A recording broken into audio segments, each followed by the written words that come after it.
There's a very specific feeling. You can't fully describe it, but you know it the moment it happens. It starts somewhere in your chest, then your jaw tightens, your hands might grip the armrest, and then the screen delivers exactly what you've been waiting for. The villain falls, and you exhale. Cinema has given us some of the most brilliantly evil, stomach-turning, infuriating, and terrifying villains ever put to screen. And sometimes, the movie does what real life rarely does. It gives them exactly what they deserve. Today we're counting down the top 10 most satisfying villain defeats in movie history. Not just the deaths, not just the defeats, the ones that felt earned, the ones that hit different, the ones where the movie said, "You've been patient, here's your justice." We're going deep on each one, the villain's story, why they were so effective, and what made their defeat land the way it did. This is going to be a long one. Settle in. Before we start, comment right now. What's your personal number one? I genuinely want to know. And stay until the end of it, because my number one choice, some of you are going to love it, some of you are going to riot. Let's go. Let's start with a man who defines the phrase born into power and completely unworthy of it. Commodus, played by Joaquin Phoenix in one of his most underrated performances, is the son of the great emperor Marcus Aurelius. And Marcus Aurelius knows exactly what his son is. He tells him, right to his face, that he will not inherit the empire. And instead of accepting that, Commodus suffocates his own father with his bare hands while hugging him. That scene is one of the most quietly disturbing moments in mainstream cinema. No music, no drama, just a hug that turns into murder.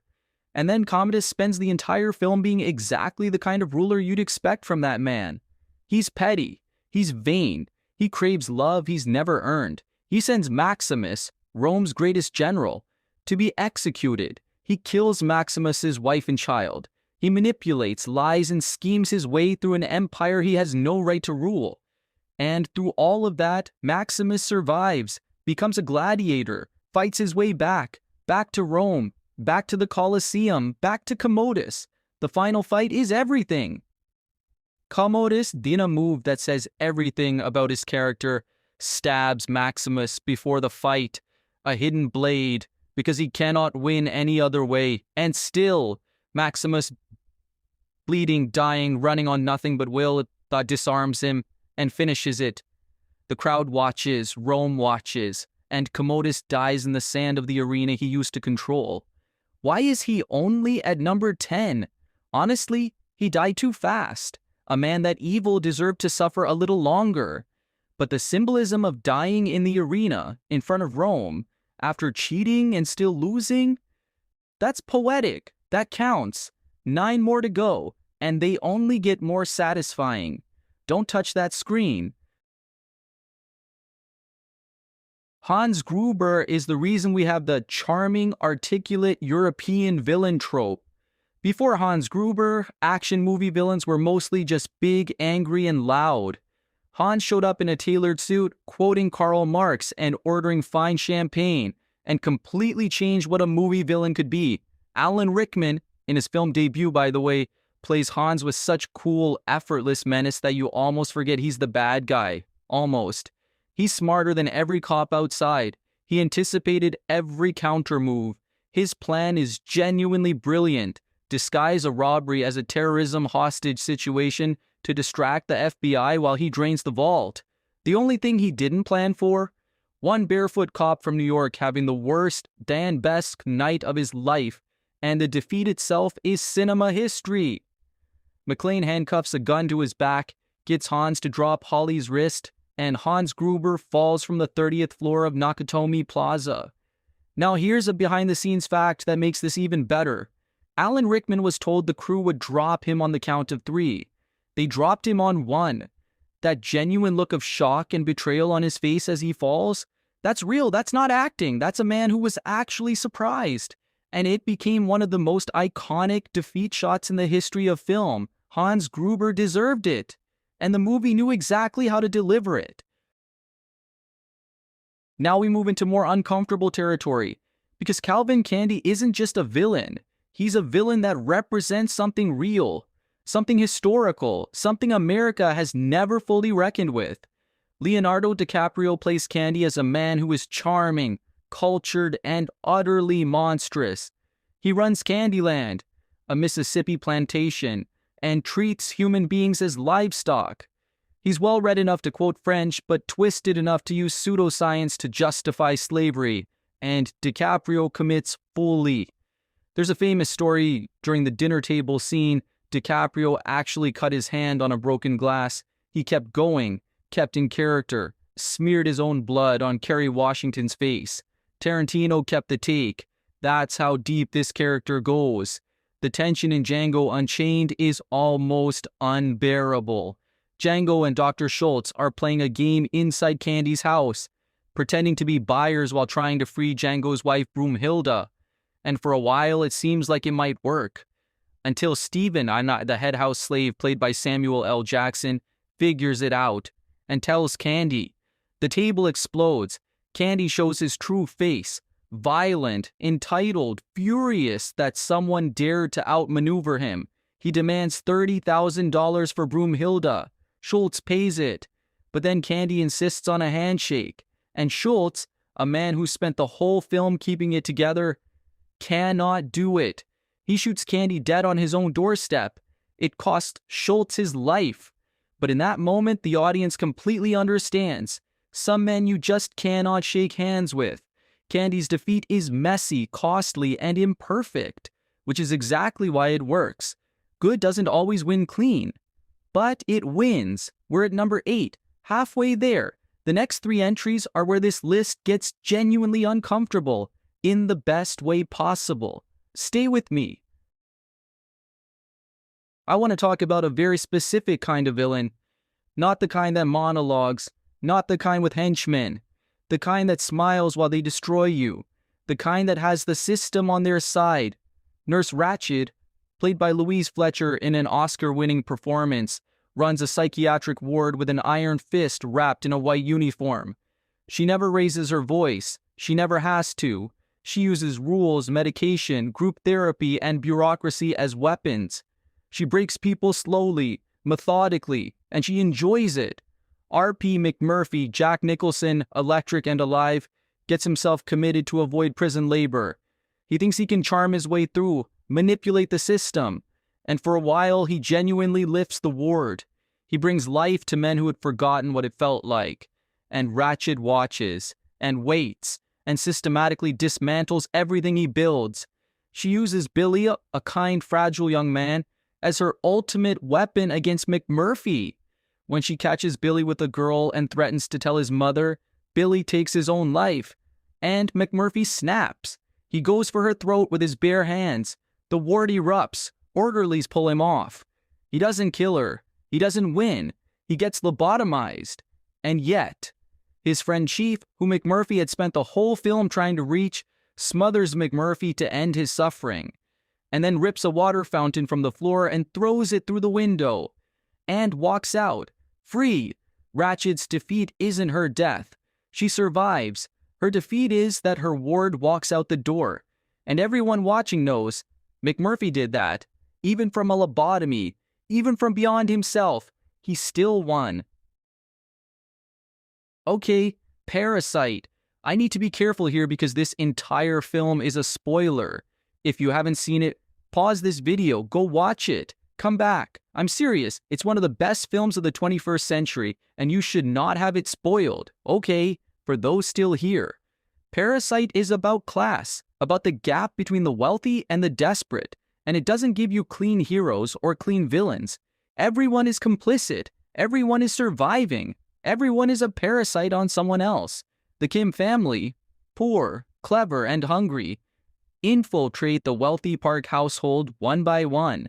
And just when you think the film is a dark comedy about class mobility, a basement door opens and everything changes. The previous housekeeper has been hiding her debt-ridden husband in the Park's secret basement for years. When she reveals this, the film shifts entirely. Now there are two desperate families, one house, and secrets that cannot coexist. The climax, in fact, at a garden party, is one of cinema's most chaotic, devastating sequences. Gunsei, the basement man, emerges and attacks. Mr. Park, the oblivious, nose-wrinkling wealthy patriarch, recoils in disgust at a smell. A smell. While a man is dying, and Kitak, the Kim family father who has served this man with dignity, watches Mr. Park treat a dying human being as an inconvenience, and kills him. It's not satisfying in a fist pump way. It's satisfying in a terrible, inevitable way. Like watching a system collapse under the weight of its own cruelty. Bong Joon-ho doesn't let you cheer, he makes you sit with it. And that discomfort, that's the whole point. Top 5, this is where the legends live. I want you to think about what your number 1 is right now, because mine might surprise you. We're not done yet. Keep watching. Let me paint you a picture. April 2019, theaters packed, lines around the block. People who had followed 21 movies over 11 years sitting in the dark, waiting. The year before, Thanos had won. He'd collected all 6 Infinity Stones, snapped his fingers, and killed half of all life in the universe, including half our heroes. The Avengers had failed. Tony Stark retired broken. Steve Rogers sat in a support group. Thor became a depressed hermit, eating chips and playing Fortnite. And then came Endgame. The Avengers assemble a time heist, collect the stones. Hulk snaps everyone back. And just when they think it's over, past Thanos figures out what happened. And he brings his entire army through a time portal to destroy them. The compound collapses. Our heroes are buried in rubble. Thanos sits in the ruins with his sword, calm, inevitable. I am inevitable, he says, and snaps. Nothing happens, because Tony Stark, genius billionaire, man who started this whole journey, had already taken the stones. He looks at Thanos, bleeding, exhausted, dying. And I am Iron Man. Snap. Thanos disintegrates. His army turns to ash. And in theaters across the world, people screamed, grown adults crying, strangers hugging, a decade of storytelling paying off in one moment. Was it perfect? No. Were there plot holes? Sure. But in that moment, sitting in that seat, feeling that music swell, it was everything. And Tony Stark paid for it with his life, which is exactly why it works. The best villain defeats cost something. I want to step away from fantasy and superheroes for a moment and talk about the most realistic kind of villain on this list, Percy Wetmore. Percy is a prison guard at Cold Mountain Penitentiary, death row, in Depression-era Louisiana. He's not a supervillain. He's not a mastermind. He's a small, cowardly, sadistic man who has a powerful uncle and uses that protection to do whatever he wants. He bullies the inmates. He tortures them. He deliberately sabotages Edouard Delacroix's execution, fails to wet the sponge that conducts the electricity, and watches a man burn alive in the chair, slowly, screaming. It is one of the most disturbing scenes in any mainstream film, and Percy watches with something close to excitement. What makes Percy so effective as a villain is how real he is. There have always been men like Percy, men who find jobs that give them power over vulnerable people, men who hurt because they can, because no one stops them. And then comes John Coffey. John, a massive, gentle, miraculous man on death row for a crime he didn't commit, has the ability to absorb sickness and evil from people. He draws the darkness out of Percy, all of it, and then, instead of releasing it into the air, transfers it into Percy. Percy walks into the warden's office and shoots the informant dead, and then stands there, drooling, completely catatonic. He spends the rest of his life in the very institution he threatened to send others to, trapped, silent, surrounded by the kind of people he once tormented. There is no death, no dramatic fall, just a small, cruel man, hollowed out, living inside his own punishment for the rest of his life. Top 3. We are in the sacred territory now. Number 3 is going to make some of you emotional. I'm warning you now. Number 2 is the heaviest entry on this list. And number 1, Number 1 is the one I've been building to since the beginning. Let's go. Okay, change of pace. I know what you're thinking. Who Framed Roger Rabbit? That's a kid's movie. No. Who Framed Roger Rabbit is a masterpiece of genre blending that most people watched as children and then rewatched as adults and said, wait, what? Judge Doom, as played by Christopher Lloyd, is the villain of a noir detective story set in a world where cartoon characters called toons are real and live alongside humans. And Judge Doom has created something called the dip, a chemical mixture that permanently destroys toons. He uses it as an execution method, drops a cartoon shoe into a barrel of it, and makes the audience watch it dissolve, screaming, in what is supposed to be a family film. Christopher Lloyd plays this with genuine horror movie commitment. His eyes, his voice, the stillness. Judge Doom is terrifying in a way that sneaks up on you, and then comes the reveal. Judge Doom gets hit by a steamroller. He should be dead. He gets back up, and his eyes inflate. His voice shifts into something inhuman. Because Judge Doom is a toon, he's a cartoon character who has been murdering his own kind, using the dip, his own invention, as a weapon against the very people he came from. The final defeat, Eddie Valiant turns the dip machine on him, and Judge Doom dissolves, screaming into nothing. It is genuinely frightening, and it is also completely earned. The dip he created for others becomes the thing that ends him. Poetic, dark, perfect. I need you to take a breath with me before we talk about this one. Schindler's List is not an entertainment film. It is a document. It is a memorial. It is Steven Spielberg putting the Holocaust on film so that it could never be called a myth, a rumor, or an exaggeration. And inside that film lives Amon, Goth, played by Ralph Fiennes in what I genuinely believe is one of the greatest villain performances in cinema history. Goth was real. He was the commandant of the Płaszów concentration camp in occupied Poland. And Ralph Fiennes plays him with something deeply, disturbingly human. He has charm. He has moments of self-awareness. He even seems to almost develop feelings for his Jewish housekeeper, Helen Hirsch. And then he beats her anyway, because he cannot reconcile his attraction to her with what he has been taught she is. There's a scene where Goth wakes up, steps onto his balcony, and shoots Jewish prisoners at random, with a rifle, with his morning coffee, as a way to start the day. That scene is based on eyewitness accounts. It happened. Ralph Fiennes gained weight for the role, studied Goeth's mannerisms from footage and testimony. He made Goth so real that Holocaust survivors who visited the set refused to be in the same room as him while he was in costume. That is the power of this performance. His defeat, his trial, conviction, and execution by hanging is shown briefly, without fanfare, without a score. The real Amon Goeth attempted a Nazi salute at his execution. The noose didn't work correctly the first time. There is no satisfaction here in the way we usually mean it. It's not cathartic. It's not a fist pump moment. It's a man who murdered thousands receiving the barest fraction of justice. And that solemn, incomplete feeling is the satisfaction. Because Spielberg is honest enough to say, no execution brings back the dead. Justice happened. But it can never be enough. Number 2, because this is what the list is really about. Not fun, not action. The moral weight of a villain finally being stopped. Number 1, I have thought about this longer than any other entry on this list. Some of you know exactly what I'm about to say. Some of you are going to completely disagree, and I want you to, because this is the one worth arguing about. Here we go.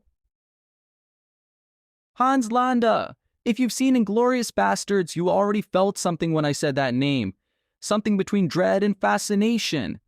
Because Hans Landa is not just the best villain on this list. He might be the best written movie villain of the 21st century. Christoph Waltz won the Academy Award for this role, at Cannes, at the Oscars, every major critics award. Quentin Tarantino has said he almost didn't make the film because he couldn't find anyone who could play Landa. And then Christoph Waltz walked in. Landa is the Jew hunter, an SS officer in Nazi-occupied France whose specialty is finding and capturing Jewish people in hiding. He's brilliant. He speaks 4 languages fluently. He is courteous, theatrical, and genuinely delightful to talk to. And he is pure evil. The opening scene of the film is 25 minutes of Landa sitting at a French dairy farmer's table, drinking milk, chatting warmly, and methodically extracting information about a Jewish family hiding under the floorboards. He switches from French to English mid-conversation, so the farmer's family can understand, and explains with a smile why he is so effective at his job. I love rumors. Facts can be so misleading, where rumors, true or false, are often revealing. He knows exactly where the family is. He knew before he sat down. The whole conversation was a performance. For 2.5 hours, Landa glides through the film untouchable. He outsmarts everyone. He pivots when plans collapse. He even negotiates a deal with the Allies near the end. Immunity, a life in America, because he has the intelligence to see which way history is turning. And it seems like he might actually walk away clean. And then Aldo Rain. Aldo, Brad Pitt, Tennessee Mountain Man, leader of the Bastards, has spent the entire film carving swastikas into the foreheads of Nazis he let survive, so they can never blend in, never pretend to be something else, never escape what they chose to be. And when Landa thinks he's escaped, when the deal is signed and he's in American custody, Aldo pulls out his knife. Landa protests. "We have a deal." Aldo shrugs. "Yeah, you might have got that deal, but I didn't agree to it." And he carves a swastika into Hans Landa's forehead. Landa screams, and then goes quiet. He will live. He will go to America. He will have his farm in Nantucket. But he will wear what he is, everywhere, forever. Aldo looks at his work. "You know something, Udovich? I think this just might be my masterpiece." The credits roll. That's why it's number 1. Not the most dramatic defeat, not the loudest, the most just. A man who made a career of identifying and marking people for destruction gets marked himself, permanently, by a man with a knife and no interest in paperwork. Hans Landa wanted to disappear into history. Aldo Rain made sure he couldn't. And that is your top 10 most satisfying villain defeats in movie history. From Commodus dying in the sand he tried to control, to Hans Landa wearing his evil on his face for the rest of his days. What ties all of these together isn't just that the villain lost, it's that the defeat meant something. It cost something. It said something about justice, about power, about what happens when small, terrible people are finally held to account. Now, I know some of you have thoughts. Where's Anton Chigurh? Where's Hannibal Lecter? Where's Nurse Ratched? But wait, I had her. Did your favorite make the list? Drop your top 3 in the comments right now. I read everything. And the most interesting ones I'll feature in a follow-up video. If you're new here, this is what we do. We go deep. We take movies seriously. And we argue about them like it matters. Because it does. Subscribe, hit the bell, and I'll see you in the next one. On the next video, we're ranking movies that are better than the book. And that list is going to start actual wars in the comment section. You do not want to miss it.